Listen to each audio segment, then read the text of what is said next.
देवेंद्र फडणवीस यांनी मराठा समाजाला न्याय दिला। शिवेंद्रराजे भोसले यांनी फडणवीसांविषयी मोठं वक्तव्य केलंय।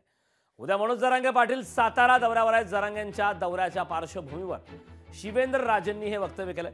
त्यामुळे आता या वक्तव्यानंतर मनोज जरांगे पाटील साताऱ्यात काय बोलणार याकडे आता महाराष्ट्राचं लक्ष लागलं।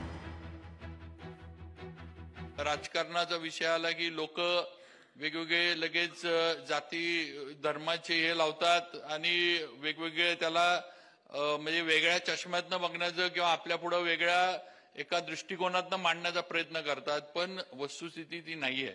आपल्याला आरक्षण सगळ्यात पहिलं दिलं कोणी तर देवेंद्र फडणवीस साहेबांनी दिलं। ही वस्तुस्थिती आपण मान्य करूनच चालली पाहिजे हे आपण लक्षात घ्या। हे आरक्षण टिकणार नाही त्यांनी ते मुंबई हायकोर्टामध्ये टिकून दाखवलं। हे पण आपण मान्य केलं पाहिजे।